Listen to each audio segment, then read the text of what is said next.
for me to save money, I had to downgrade my lifestyle. Yeah. Because I used to buy anything like in the shops where everything is more expensive. I did that PR. I passed few modules, and then the next year, that's when my mother passed on, and I had to stop because like I was so stressed. I didn't know what to do. And so you are the firstborn. And I'm the first.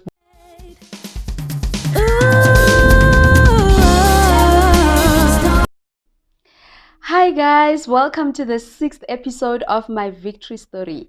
Joining me today, I introduce you to Balesh. He's a creative in media and a social entrepreneur. He's going to take us through his journey with God, his journey of hustling with God. I hope you're gonna be inspired by his story because I am inspired by his journey. Hi Donna, how are you? Shushu Donna. Patong, no, we're supposed to greet like this. Yes. How are you doing? I'm doing well, and Oh, you? sharp. Super. Okay, I welcome you to my channel. Thanks very Thank much. you so much for accepting my invite. It's obvious. I can't say no.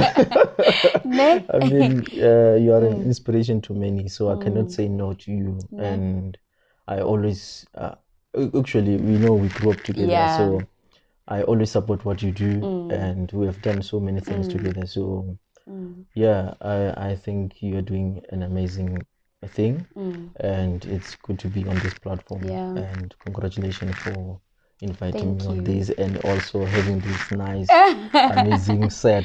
Thank you so much. I appreciate. So yeah, we can start. So I just want you to share your journey with the world. So you can start by telling us who you are, where you come from, and build your story from there. Okay, I'm Kulufelo Mau, better known as Balesh Mau. I come from a place called Hamagibelo. I grew up there, but later I moved to Mahodu, and that's where I did my last primary class, grade 7, and later I moved to Khagwa, where I did my high school. Yeah, but that's where I grew up. I'm a father, obviously. Nice. I am a social entrepreneur. I'm a creative, and I think I'm a motivator. Yes, you are. So Okay. that's me. So I would like you to share with us your journey like of hustling. I know a lot of people look up to you. You always like share some of the messages with me. And I also do like your hustling spirit and the fact that you never gave up after everything that you've been through. So do you mind like telling people your journey from the first time you decided, you know what, I'm gonna hustle, and tell us what motivated you to decide that hustling is going to be what I'm going to do in order to make it in life? Okay, for me, I always wanted to do things for myself. I never wanted to be under someone where I'll be asking for money, or I'll ask them maybe to buy me clothes, or just money to carry when I go to school. Like when I was young, I think when I was in primary, there was a time where we had business at home. My mother used to sell some stuff like magwinya and other stuff. Yeah. So I grew up like that. I knew that business is always in me. So I'll take some sweets to school when I was in primary, and then I'll be selling in break, and then I know I have money for everything that I want. It's not like they wanted money back, but I always knew that they need this money to stock another. And then you take the profit. Then I take the profit. It's for me to eat at school and stuff. But sometimes you find that there are some times where I don't take them, but they just give me the money, and then business I think grew in me when I was doing that. And then I also had those, I mean, in high school we also had some businesses, that's it's a small business, just to sell a few things at school. Then but I think all the business in me started there. And looking up to my mother as well. Okay, so moving to when you were staying in Pretoria, when did you establish the Balesh brand? Okay. The merchandise and what led to that? Yeah. Okay. For me, okay, let's say after passing my matric, I want to connect this with going to Pretoria. Okay. So I passed my matric. I could not have money to further my studies, and then I had to go and work. So firstly, I went to Joburg. Raise some money. Yeah, to make some money. Actually, I wanted to save some money so I can go to study. So, but the money was not really enough. I remember I relocated to Joburg, Tefontein. I stayed with one of my brothers there, like a guy that I know. So after staying there for some months, I worked in this other security company. And then it wasn't really into me, but yeah, because before I relocated to Joburg, I did my grade C, CIT, and firearm, which is just security. I think I do qualify to work at SBV. Okay. I do qualify to work at, is it Fidelity? Yeah. Yeah. Those kind of security. Yeah. So I did all those, and then but it wasn't really what I wanted. Yeah. So I went to Joburg. When I get here, I got a job in this other security company. I worked for about 3 months, I think, and then I moved because it was not what I wanted. I was working at night. It was not really nice. And then I went to Spa. That's where I worked for quite some time. Then there was a time where I said, no, I need to go home. This is not my colleague. But the thing is, I was just there, like I was working from Monday to Saturday. So which means I'm not going home at all. And I miss my home, I miss my siblings, I miss my family. And I said, no, I want to see my mother. So let me just quit this job. Because again, I was not really forced to work. So that time it was okay for me to quit the job. So I left in December, left everything, even the stock on my shelf where I was working on my aisle, just left everything after getting paid. I mean, when you see money in the bank, you said, they paid me, so let me go. Because I never told them that I'm leaving. It was just lunch. And then I packed my stuff in the morning before, because I knew that I'm getting paid that day. And then after getting paid, I went to take my bag. I told that guy that, hey, bro, I'm leaving. I need to go home. Then I left. And then later they called me, where are you? There's some stock on your aisle. I said, nah, I'm in Limpopo. So yeah, I stayed there for some time at home. And then I got another job at Poultry Power. I was just picking up chickens in the fridge. Those fridges are really cold.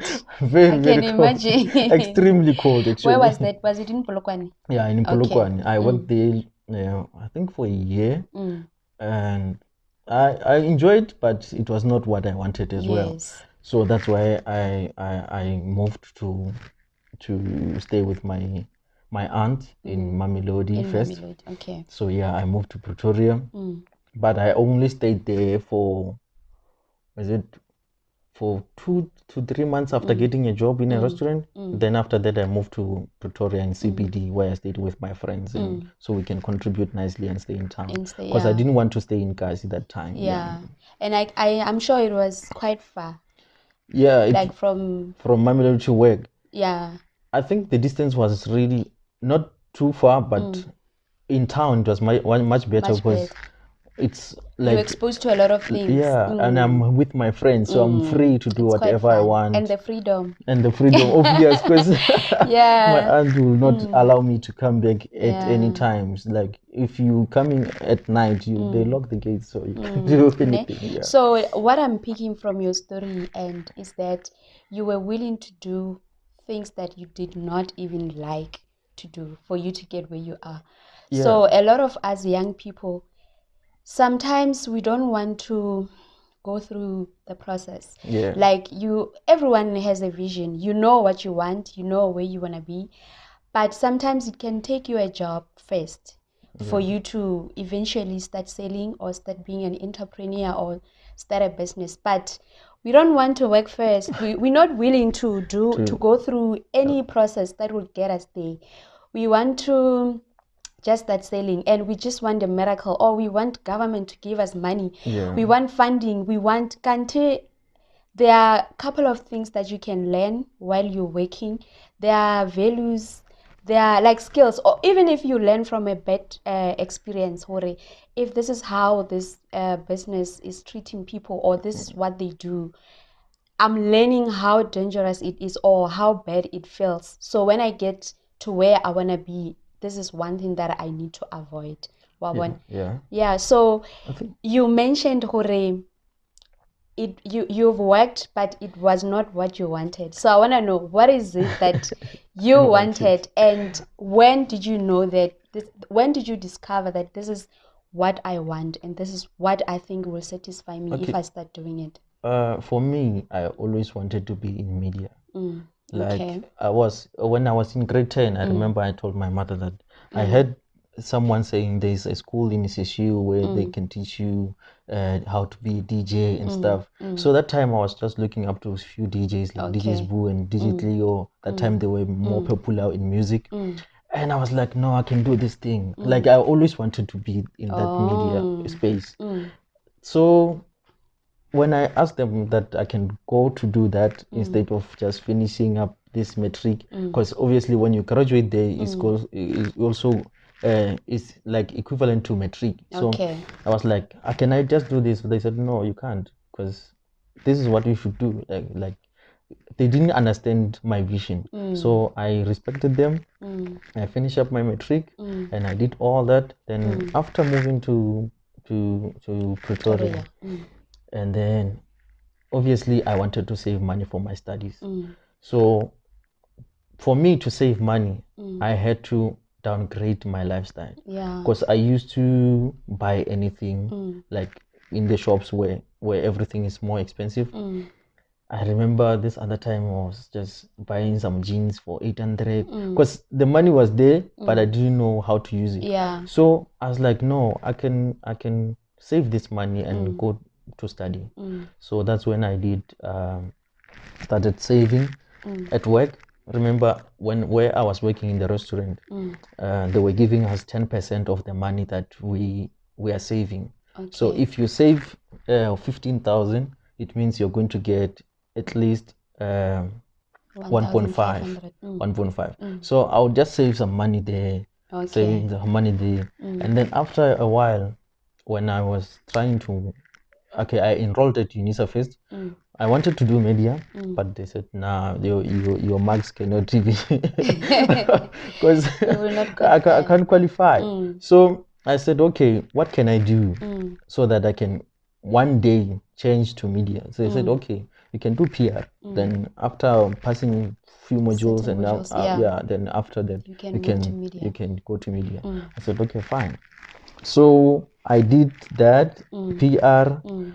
I passed few modules, and then the next year, that's when my mother passed on, and I had to stop because like I was so stressed. I didn't know what to do.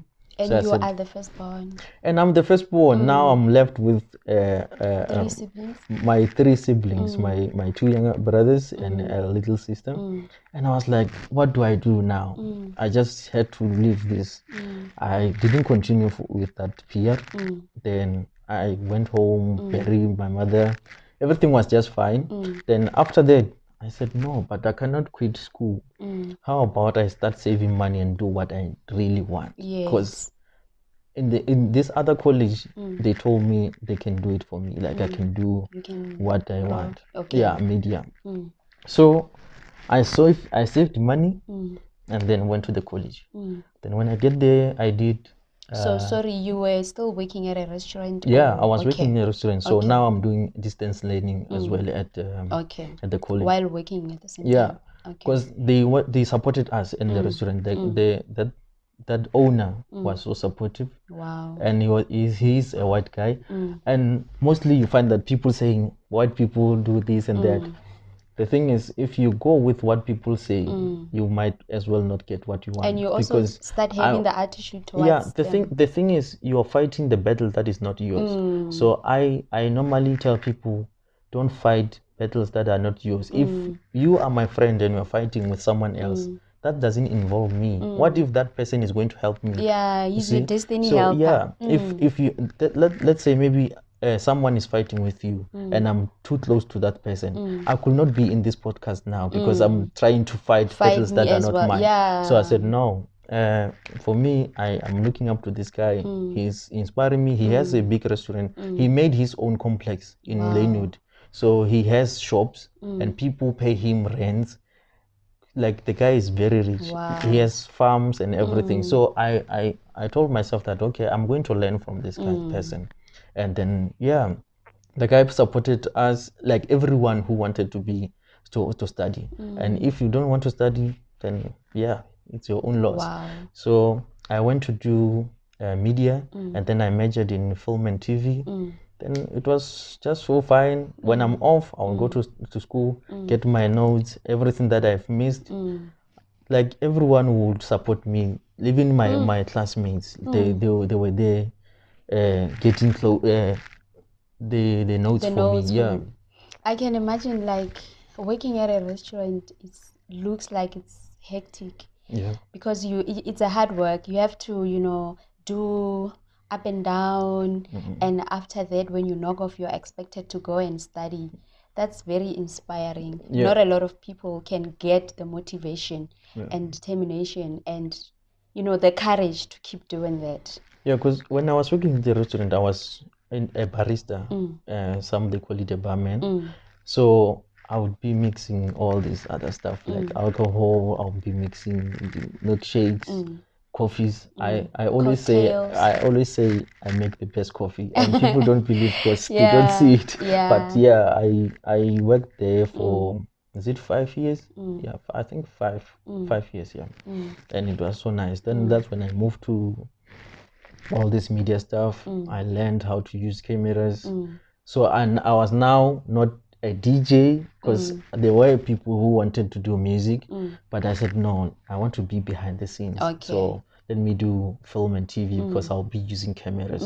So yeah. And you're doing it very well.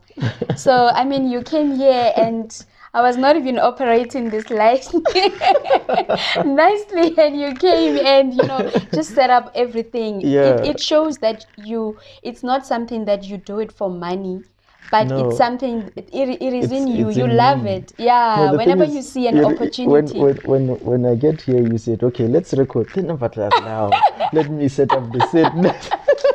And it's only showing our faces. That's because like it's not something I know, but we appreciate the thing is you understand, people do other things out of jealousy. You understand? So when you want your friend to succeed, do the best. Don't like when you always tell me, Ndwana, I need 2 containers of archer all the time. Sometimes you even drive from Midrand to Randburg just to get the archer. You understand? That's the bond, the love, it's everything. So why don't I do the same thing? You understand? So when your friend is supporting you, you do the same. So actually relationships are very important. They're and very, if very you important. if you found good relationships in your life, invest in them. That's what I live by. Relationships are important to me. I want to talk to people about this thing of my cycle is very small. If you are into business, you can't have a cycle that is very small. My cycle is very unlimited. It cannot be small. I mean, I need friends every day because that's how I grow my business. Your friends somewhere, they can buy my archer because of you. If I get another friend somewhere, their friends will buy archer because of me, or they buy my clothing. So I don't see why I should have 5 friends. If you are selling, your customers, exactly. And because I am a social entrepreneur, I want to know the lives of the people around me. So my last question, is related to the title of this video, Your Journey with God. So I want to know, Balesh, there are so many people that are doing almost the same things that you do, but I personally have seen so much glory in your work.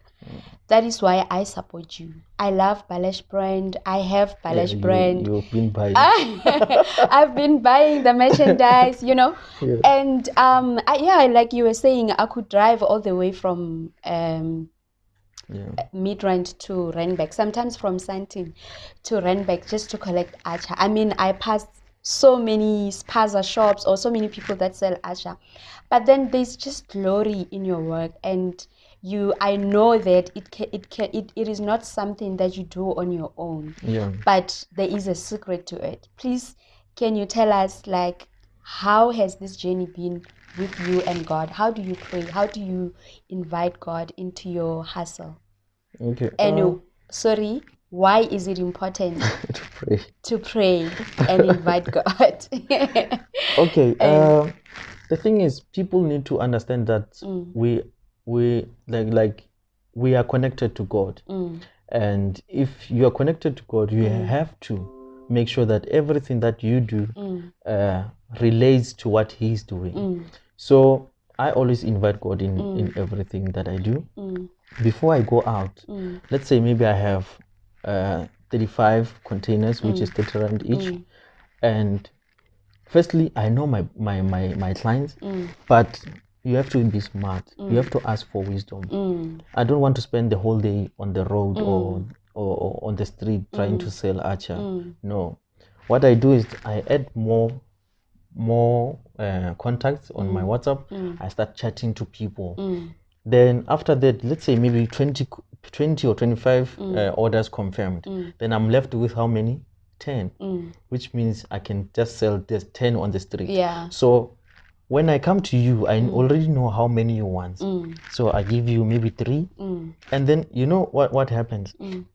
Even if someone doesn't have a full amount of money, I sometimes, let's say maybe you have to pay me 60 rand, and then you have only 50 rand. I take that, and then I said, I give you everything, because I know that someone is going to buy 3 for 100 rand, and then there's extra 10 rand that they are going to give me. So which means they paid for you as well. So it's not like I've lost everything. Yes, you've actually I've gained. So you have to understand your business, and after understanding, know how to sell your brand. Because I always see people on the street, by the corners, they are waiting for people. For me, I'm not like that. I told myself that I'm going to sell my acha all over South Africa. It doesn't matter where you are, I'll send you the acha. So I mean, with God, and it's happening. With God, you always do. I have people from Eastern Cape who are buying acha. I have people from Cape Town, Mpumalanga.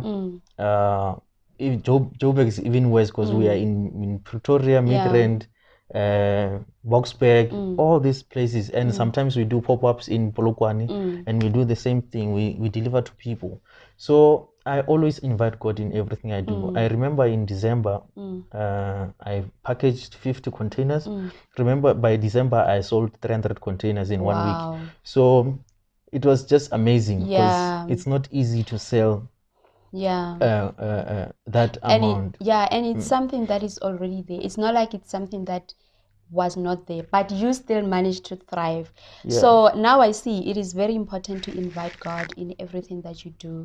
Especially, I always say, if you had an idea of doing acha, surely God knew, because it is a good idea, right?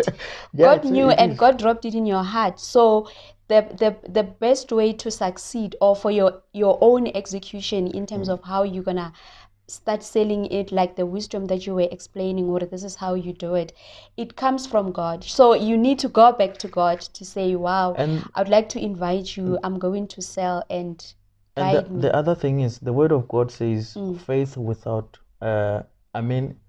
faith without work is dead.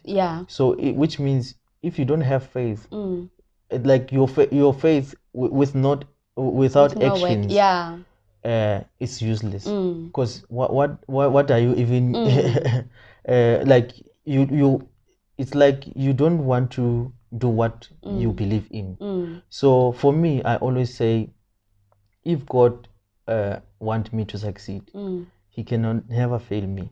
So I pray that I finish all these containers. So I was just even telling you about this time when I prepared 50 containers. I didn't find any person to keep me a company and stuff. Remember, when I get home, sometimes I get people with cars and say, okay, I'll give you this amount so we can go around. So that day they were so busy, and I was like, no, I'm packaging and I'm going to sell these things. So my friend came around 5 in the evening. Remember, 5 is late.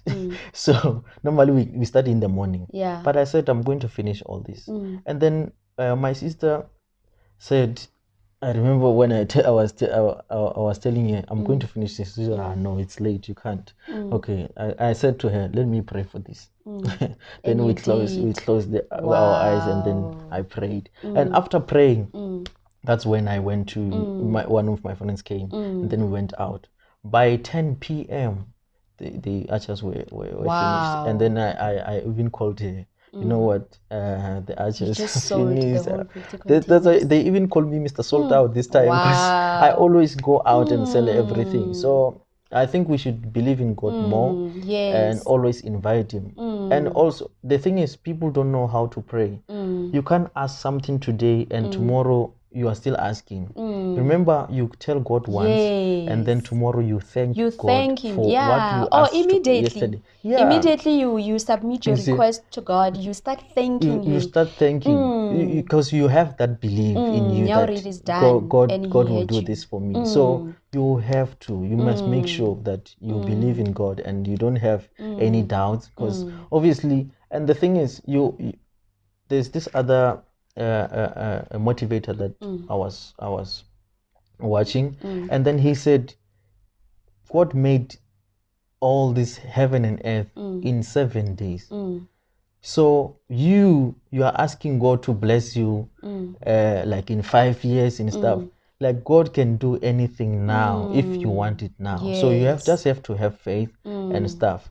So yeah, and this business that I'm in right now, it's really changing my life. I'm seeing so many changes. Wow. And that's why I was even telling you that I only give us at least 18 months from now, then we have our delivery come. Because I see it's working, and I pray that it keeps on working, and then we're gonna have more people coming, because already we have about, is it 6 or 7 distributors already around Joburg, and some I'll be adding them in Polokwane. So I believe that next year, 2021, you must have delivery car and at least 25 people working every day. I want to give back to the community. Normally I hire students, because you find that I know how it is to be a student and not have money. It's really depressing. Sometimes you find that you don't have food, but at least if you can sell my brand and get profit or your commission, it's better. You have food. That is so powerful. And there is no way God wouldn't want to partner in such a brilliant, initiative, because if it's going to be about impacting other lives. So sometimes we want everything to be about me. And you don't think about the next people, and you want to pray, how is it going to benefit the kingdom of God if everything is just about you and empowering you alone? So but when your vision is now bigger, to say, as I grow my brand, how can I give back, and how can I impact other lives, and we grow together? There is no way God wouldn't want to bless such an initiative. Wow. Do you want to show people your brand? And maybe tell us how you started, if you don't mind. Okay, this is Balesh Mango Archer. It's so nice. It looks fresh. It looks fresh. You can see it has everything inside. Like, it's really amazing. I mean, the packaging, the smell, you can smell fresh. it. Yeah, Always even fresh. when you check it out, and you can see everything inside. So it's so fresh. And I think this brand is going big. I know there's challenges along the way. Like this pandemic, we were not able to sell anything. So this is the brand I started last year in May, and yeah, it's really doing well. We sold so many. I don't know how many sold outs I made since I started.